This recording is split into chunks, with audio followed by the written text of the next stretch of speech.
Guys and shine, mga ka-RSP, narito na po ang gabay, patnubay palala, at prediksyon ngayong araw ng Friday. Wow! Thank God it's Friday. Kaya naman happy weekend na!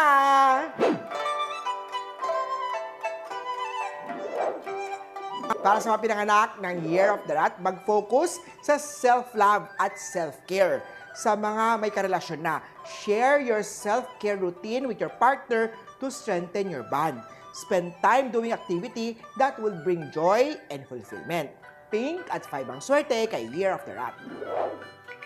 Sa Ox naman tayo, stable ang pag-ibig. Maaaring hindi ganong karomantic, ngunit isa sa inyo naman ay mababurn out sa trabaho. Hindi maganda ang energy o vibe sa workplace ngayon. Tandaan na pagsalubong ang inuuwi sa pamilya, hindi problema sa trabaho. Purple at 9 ang swerte kay Year of the Ox. Tiger naman tayo, kung may pagdududa o kutob ka sa iyong first date sa new love mo, sundin ang iyong gut instinct. Be safe at maging handa na umexit agad kung makailangan na.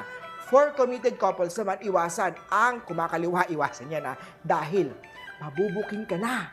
Green at 6 ang swerte kay Year of Tiger. Rabbit naman tayo, hindi na bali mumurahin ang kasangkapan sa trabaho. If it can do the job well naman, ayos lang yan. Huwag nang magreklamo. Parang sasakyan lang yan. As long as it takes you from point A to point B, anong problema kung lumang sasakyan, di ba? Yung iba ang hirap na sa public transport. Learn to appreciate what you have today. Yellow at 2 ang swerte kay Year of the Rabbit. Sa Dragon naman tayo, habaan ang pasensya sa partner at namimiss ka lang niya. Magkaroon ng regular time sa pagbisita kung lagi kang malayo at busy sa trabaho. White at 7 ang swerte kay Year of the Dragon. Sa Year of the Snake naman tayo, kung hindi ka na tinawagan after ng first date nyo, don't bother. Never be desperate person. Focus more on your work, lalo na ngayong ganado ka sa pag-creative side mo. Magandang araw to for artists, writers, and entertainers. Green at 6 ang swerte kay Year of the Snake. Para sa mga pinanganak ng Year of the Horse, kung naghahanap ka ng love life ngayon, huwag hayaan na maging third party ka. Know your worth. Laging isipin na may ibang pamilya ang masisira at masisira din ang sarili mo. Blue at 3 ang swerte kay Year of the Horse. Sa Goat naman tayo, ginagamit ka lang ng isang tao para kwartahan. Please come to your senses at itigil na yan. Ikaw ang lugi dyan.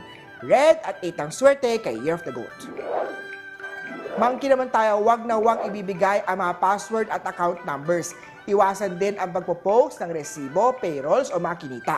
Malaki ang chances na may money loss ngayong araw dahil ang scam or budol. Presence of mind ang kailangan dahil talamak ang scammer lalo na sa social media. Peach at 6 ang swerte kay Year of the Monkey. Rooster naman tayo, wag maging bitter sa mga past negative experiences. If you survive it, you can heal at babalik ulit ang dating saya ng buhay mo. Doble pa yan. Laban lang. Aqua 2 ang swerte kay Year of the Rooster. Sa Dog naman tayo, be optimistic sa mga goals, maraming challenges, pero kapag positive ka naman, magtatagumpay ka. Huwag susuko dahil marami ang nagtitiwala na kaya mong lampasan. Ano man problema yan dinadala mo, let's claim it. Violet at 9 ang swerte kay Year of the Doggy.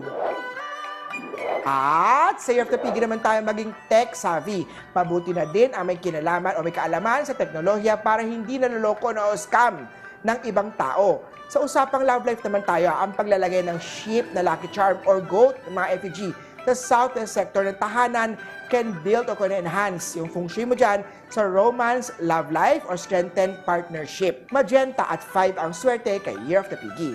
Muli po, ito po yung mga gabay, patnubay, palala at prediction lamang ni Master Kuwa. Nasa inyong mga kamay na asalalay ang inyong tagumpay.